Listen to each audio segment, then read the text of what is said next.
Hi everyone, and welcome to this webinar on Fred. My name is Neil Barrett. I'm the Technical Director here at CBS Europe. And so today what we're going to be discussing is the new features in the latest release of Fred. That's Fred 22.40. There is a chat option buried within Zoom, so if you have any questions, feel free to drop them in there. There will be a chance for a Q&A session at the end for any of you that have questions. So we are going to be talking about MPC, Fred MPC. So just in case anyone's not aware of this product, it was launched in 2018. MPC stands for Massively Parallel Computing. And essentially, what Fred MPC offers is massive ray tracing speed gains due to moving the ray trace from the CPU to the GPU. And two things are unique to Fred's GPU calculation. One is that for supported surfaces, which there are many, mainly the optical surfaces, Fred's GPU calculations work on the underlying smooth mathematical surface, and rather than representing it as some tessellated mesh that actually approximates that surface. So that's the unique thing. That's one of the two things that Fred had, which are unique. The other one is that Fred's MPC calculations can support both single and double precision. Fred MPC licenses, they're a single price that includes support for unlimited numbers of GPUs, which allows us to split calculations over multiple graphics cards on the same machine. Or if you have a cluster of PCs, then we can distribute the calculations over those. And if each of those nodes have their own GPUs, then we can split their calculations on those as well. So there's some options here to do some really super fast tracing with Fred MPC.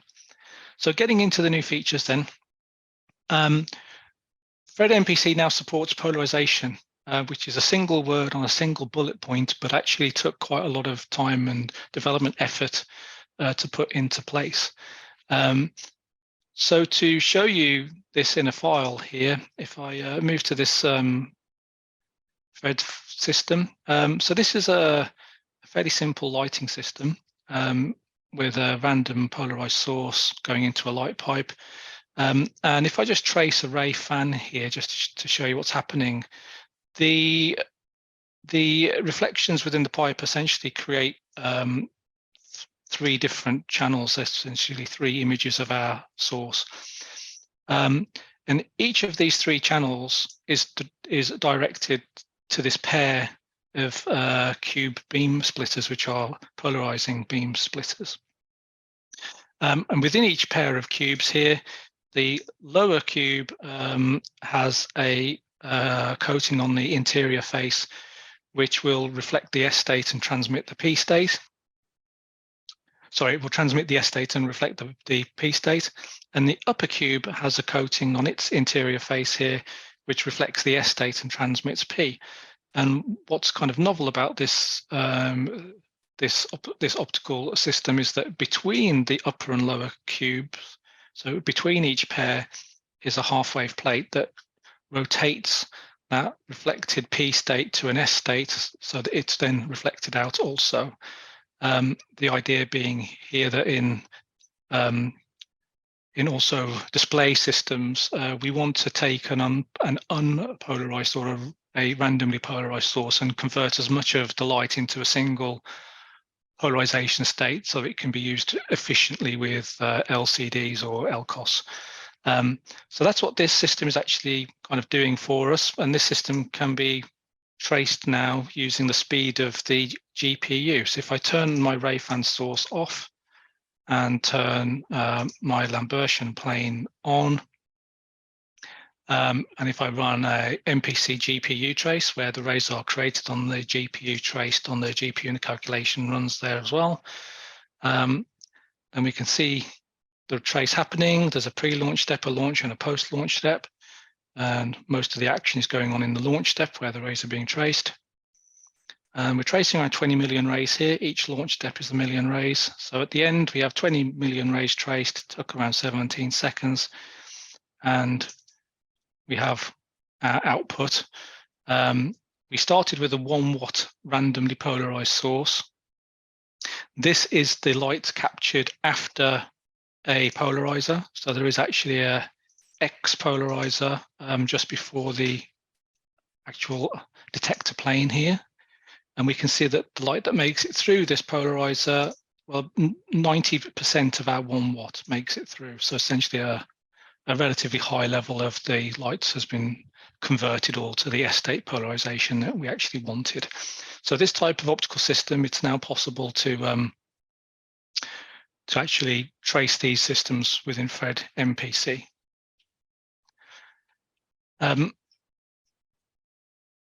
The other thing that Fred MPC will support now is ABG scatter on surfaces. That was one of the smaller additions in this version. But one of the other things that have been added into Fred MPC, which is quite useful, is the control of returning the parent rays from MPC, CPU, or GPU generated rays back to the ray buffer. So to show this, have a separate file here, which is a light pipe. So Fred has the CPU-based trace as well as the full GPU trace. In the Fred MPC CPU trace, if I just kick it off here and run it, then what's novel here is that the rays are actually created on the CPU first. Having been made on the CPU, they're handed off to the GPU to do the ray trace.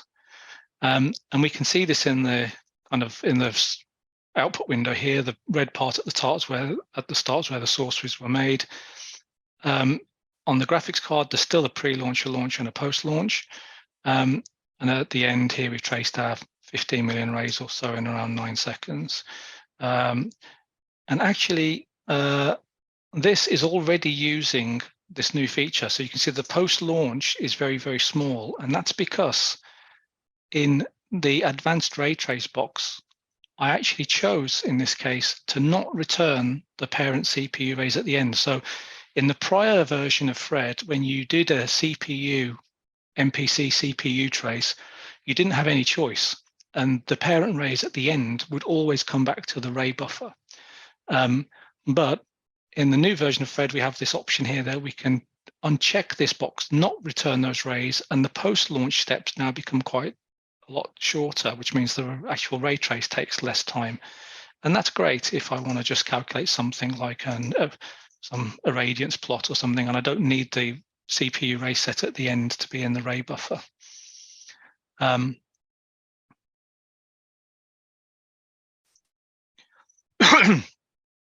If I turn this back on, so I go to the advanced ray trace box and check the box. This is how Fred behaved in the prior versions, and redo this trace.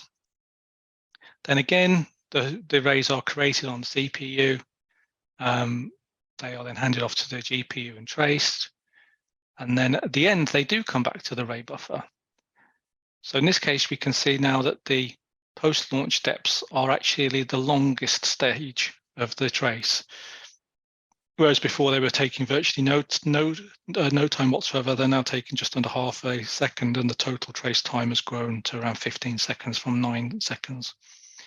The benefit of bringing the rays back is that it is possible to then do calculations that are not possible on the GPU. So things like you can run a color image analysis with the rays in the ray buffer.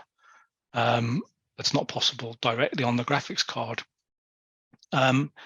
But you can hopefully see that with this new option, what we can do is close all those windows. What we can do is we can speed up our ray trace by choosing whether or not the parent rays come back at the end. And by the parent rays, we mean the rays that haven't split or scattered. Okay, so these ancestry level 0 rays. The other option in here in the advanced traces, we can also now as well, which is a brand new option, choose to bring the GPU rays back. So we could create rays on the GPU and then bring those rays back at the end. Okay, so we now have just this fine grain control over whether or not the rays come back at the end of a MPC trace. Now, one thing to note about these two settings is you might have noticed they've got this little asterisk star next to them. That means that these settings are actually document settings, so they're part of the file definition, and subsequent traces will be affected by these settings, whether or not you're using the advanced trace dialog box. So if I choose here to create GPU arrays and to bring them back, and we can run this, and the sources will start on the GPU and everything happens on the GPU. But because this box is checked, there's a post-launch step which is bringing the arrays back. So at the end of this trace, I have arrays in my array buffer. Okay, and we can see that because the option to delete existing arrays is available to us. And that means that now at the end of a source trace with the GPU only kind of trace in terms of the source arrays were created on the GPU, which is faster, we can also do things like run our color image. So for things like color imagery in simple cases where we don't need ray splitting, that helps speed up some of these type of calculations, which is quite helpful. So these options just give us more control over choosing whether or not the rays come back or not. Okay, so very useful options to have. So enough about MPC. What else is there in Fred?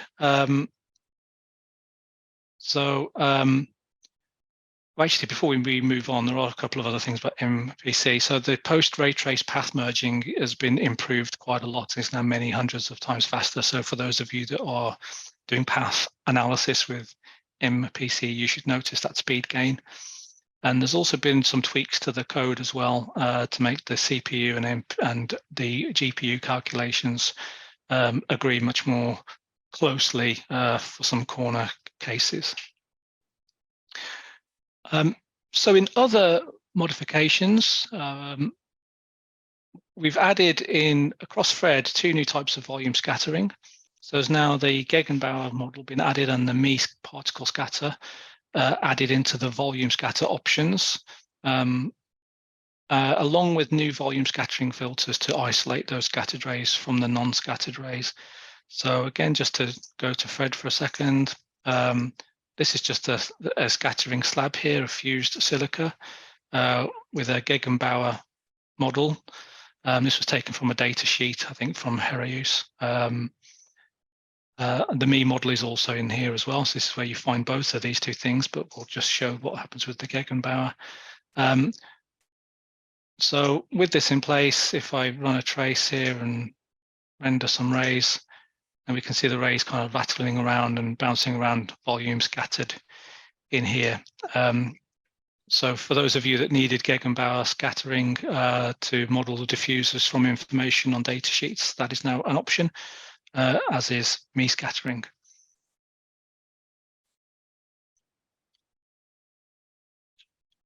Other items that have been added into Fred are an update to the scatter catalog. So the custom scatter catalog has been updated with several new Actar models. You'll notice that the models themselves are available for different wavelength ranges. So there are visual range models and IR range models as well, where the scattering function is kind of changes over the IR wavelength range. Then there might be 2 models provided, but essentially these are all quite handy for doing stray light calculations. And also the glass catalogs have been updated for Hikari, Hoya, NHG, and Sumita, bringing them up to line with the modern catalogs. And another enhancement that's spread across the board, which is, I think is quite a nice one actually, is that the image export tool now supports exporting images at an arbitrary user-defined resolution. So when you are in Fred and you choose from the options here to save your 3D view as a JPEG, you now have the option of increasing the number of pixels used in the export. The number of pixels here is taken from however large this window is. But essentially, if you increase this value, then your exported drawings will be of finer scales and kind of look nicer on the presentation graphics that you might have to make. The other new thing in this release of Fred, which is a little bit hidden, I would say, actually, is that Fred actually is using a new rendering engine, which is being actively developed. And one of the new features that have been added in this engine is the option here, which is enabled by default, to enable scene depth sorting. The scene depth sorting, essentially in a more complex system where we have lenses in front of each other and behind each other, it basically draws the optical system much more clearly with a better defined view of what's happening in the depth of that scene. So this is an option. You can turn it off if you wish to, but it is part of the new photon rendering engine, and that is available as well as a preference. So in the drawing tab, you see this option checked by default to use the photon rendering engine. So there's a brand new rendering engine going on in the background here, which will hopefully give further improvements over time. And then finally, there are some other new features. There are 8 new ray path filters that have been added to help us with path analysis. And those filters are based on the column headings of the path summaries table. The single ray trace analysis feature supports the ability to do a single ray trace of a user-defined path, which can help us track down problematic ray paths within structures. And also the default text output window has been updated to support more columns by default, and also uses the full number of columns before text wraps around. So when there's lots of data being printed to the output window now handles it a little more nicely and helpfully than the prior version of Fred did. So those are the main features. There are some more. They're all available in the release notes. But in terms of where Fred is going in the future, the intention is for future updates to Fred to address these following areas. So there will be more updates to MPC. The goal is still to close the gap between the CPU and the GPU calculations where those gaps exist. So adding colorimetry support to Fred MPC is a big one that's been asked for a number of times that we hope to get to. And along with that, we hope to add volume scatter support for the GPU as well. Volume scatter problems are quite difficult in that they take lots and lots of rays. So putting those on the GPU should be very helpful. And then there's also some updates coming down the pipe in terms of improvements to the CAD import and export. We hope to be able to make that much more easy to use, and also hopefully support some other formats. We're looking at adding support for new freeform surfaces and phase surfaces. And then there's also a bunch of work going on at the moment to improve Fred's charting and essentially modernize all of the charting within Fred. And so we're working towards getting another version of Fred out towards the end of this year. And of course, we welcome user feedback. So if you have any ideas about what you would like to see in the next version of Fred or in the near term, please let us know. We log all of those, and we do consider them when we're building our list of features to work on for the next release cycle. So fairly short presentation for today, but in summary here, polarization is available in MPC. We've added some new volume scatter models in terms of the Gegenbauer and Mie scattering. The Actar scatter catalog have been updated with lots of new models added. The 3D view itself has been improved in terms of the actual rendering and the image export. There's a number of other little small features that are available in the release notes, including some 26 minor bug fixes. So for details of those, you can check out those release notes. If you're not sure where to find those, they're within Fred. If you go to the help system and then choose the help, then release notes, it'll give you all of the gory detail. And for those of you that don't have MPC but are interested in giving it a go, There are free trial licenses for Fred MPC that are available for testing. So if you have some big array trace problems and you'd like to see how they go on Fred MPC, you will need, of course, a PC with an actual NVIDIA graphics card with compute capability 6 or greater. But if you have that hardware, then we can provide you with a license to give it a try. For further information and support, we have the website cbseu.com. We have our blog there as well. Technical support questions can be addressed to support@cbseu.com. And there's also the Photon Engineering Knowledge articles at the website listed just there on your screen now.